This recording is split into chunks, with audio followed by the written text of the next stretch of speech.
Pada suatu malam di abad ke-9, di kota Baghdad, pusat ilmu dan peradaban Islam, suasana langit berlapis bintang. Di sebuah masjid besar yang menjadi tempat berkumpulnya para ulama dan sufi, dua tokoh besar duduk berhadapan. Yang pertama adalah Imam Syafi'i, sosok yang dikenal dengan ketegasannya dalam hukum dan pemahaman syariat. Yang kedua adalah Syekh Abu Yazid Al-Bustami, seorang sufi besar yang dikenal dengan pandangan makrifatnya yang dalam, dan ucapan-ucapan yang sering membuat para ulama terdiam.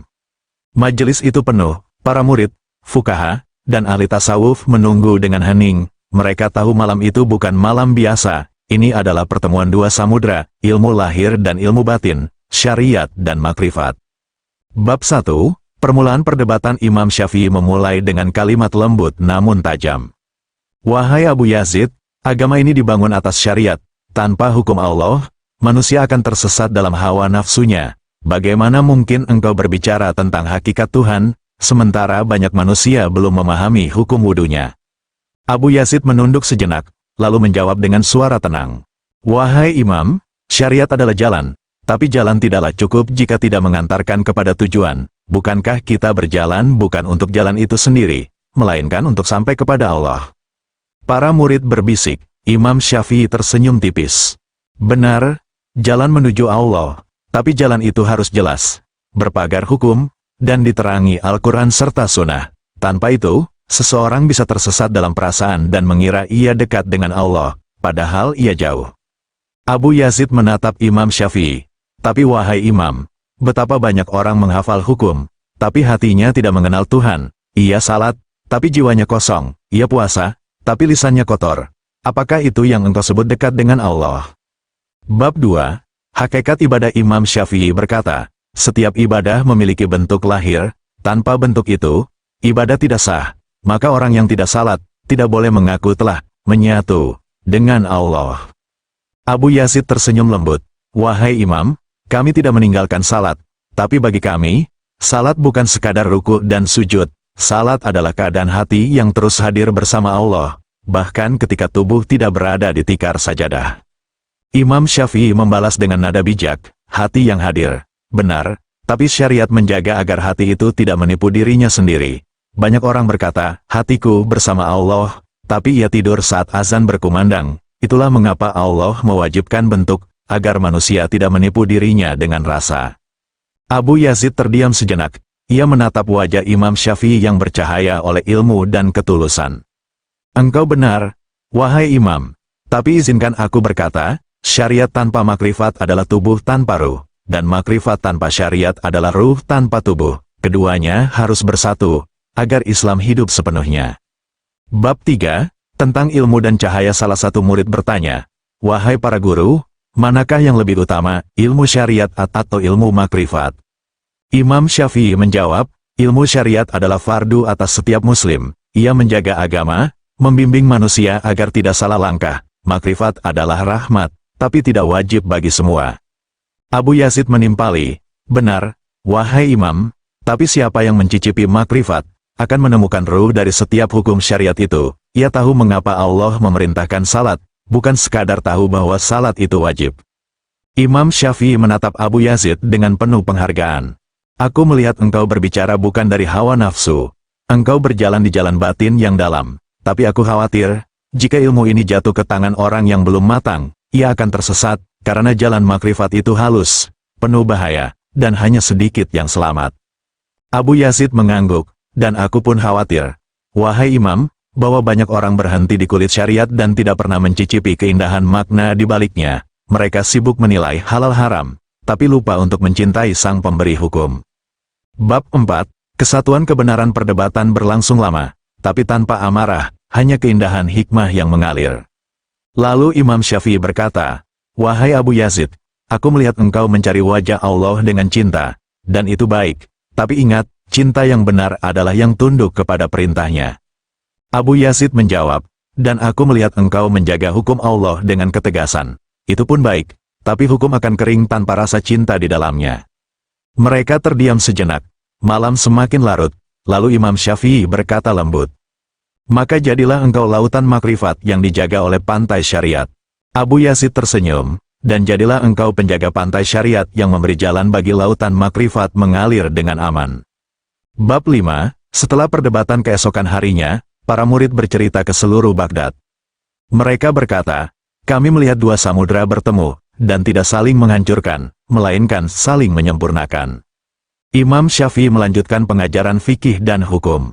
Abu Yazid melanjutkan perjalanan sufinya mencari hakikat cinta ilahi. Namun sejak malam itu, masing-masing saling menyebut nama yang lain dengan hormat. Imam Syafi'i berkata kepada muridnya, barang siapa ingin memahami agama, pelajarilah syariat dengan hati seorang sufi. Dan Abu Yazid berkata kepada muridnya, barang siapa ingin mengenal Tuhan, pelajarilah makrifat dengan disiplin seorang faqih. Epilog, hikmah dari pertemuan dua jalan zaman boleh berganti, ulama dan sufi boleh berbeda. Tapi dari perdebatan itu, lahirlah keseimbangan, bahwa syariat adalah pagar yang menjaga makrifat. Dan makrifat adalah ruh yang menghidupkan syariat. Tanpa syariat, manusia tersesat dalam khayal, tanpa makrifat, manusia kering dalam ibadah. Maka orang yang sempurna adalah ia yang tunduk dalam hukum Allah. Dan hidup dengan cinta kepadanya. Beberapa tahun telah berlalu sejak pertemuan Imam Syafi'i dan Abu Yazid al-Bustami di Baghdad. Keduanya telah wafat dengan meninggalkan jejak yang dalam. Namun ajaran mereka kini hidup dalam murid-muridnya, dua jalan yang sama-sama menuju Allah, tapi berbeda cara menapakinya. Di kota Nishapur, sebuah kota ilmu yang makmur di bawah dinasti Abbasiyah, dua murid besar bertemu. Murid syariat, Imam Zaid bin Umar, faqih muda yang keras memegang hukum dan logika. Murid makrifat, Syekh Hasan al-Mubarak, sufi lembut yang hidup dengan zikir dan cinta ilahi. Keduanya sama-sama alim, sama-sama ikhlas, tapi pandangan mereka bertolak belakang. Dan seperti dua pedang tajam, keduanya akan diuji, bukan oleh kata-kata, melainkan oleh kenyataan hidup. Bab 1, perselisihan di Masjid Agung Nishapur. Pada suatu Jumat, Imam Zaid mengajar di Masjid Agung tentang hukum orang yang lalai dari salat. Ia menjelaskan dengan rinci, berdasarkan dalil Al-Quran dan hadits, suaranya tegas. Barang siapa meninggalkan salat, sungguh ia telah keluar dari ketaatan kepada Allah. Tidak ada alasan bagi seorang mukmin meninggalkannya, walau sesaat. Orang-orang mengangguk, tapi di pojok masjid, duduk Syekh Hasan dengan pakaian sederhana, menunduk dalam zikir. Setelah majelis selesai, ia bangkit dan berkata lembut, "Wahai Imam, benar kata-katamu, tapi tahukah engkau mengapa manusia meninggalkan salat, bukan karena ia tidak tahu hukumnya, tapi karena hatinya lupa pada Allah.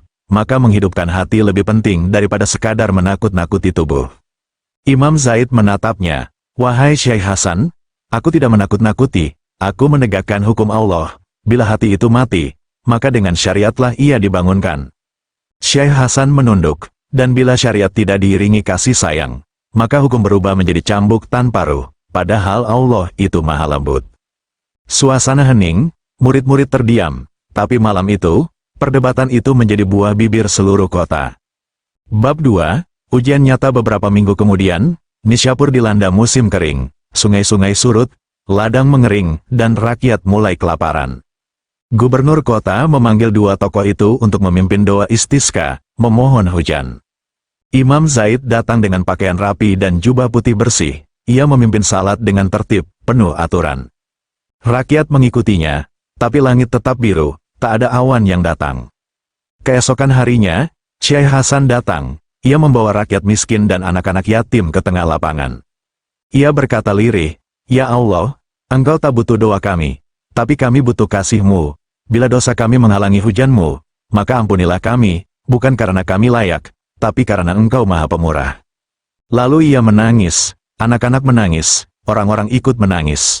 Langit yang tadi cerah tiba-tiba bergemuruh, dan hujan turun deras membasahi tanah.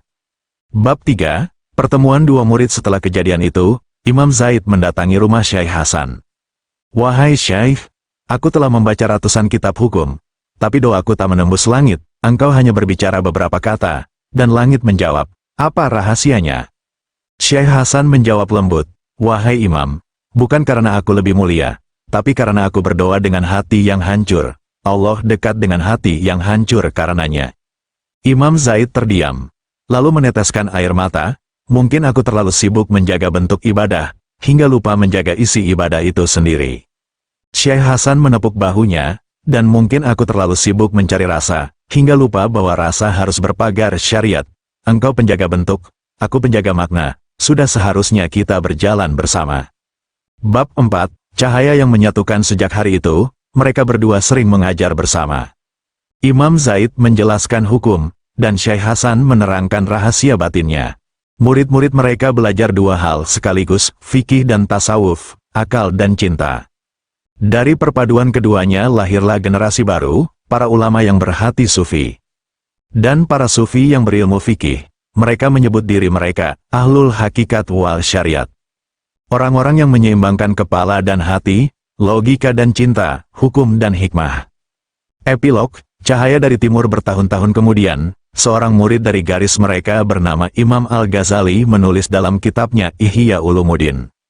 Syariat itu ibarat perahu, dan makrifat ibarat laut. Siapa yang berlayar tanpa perahu, ia tenggelam. Dan siapa yang memiliki perahu tapi tak berlayar, ia takkan pernah sampai ke pantai Tuhan. Dari sana lahirlah warisan abadi, bahwa syariat tanpa makrifat adalah kering, dan makrifat tanpa syariat adalah sesat. Keduanya, jika bersatu, melahirkan Islam yang utuh, ilmu yang menuntun akal, dan cinta yang menuntun hati.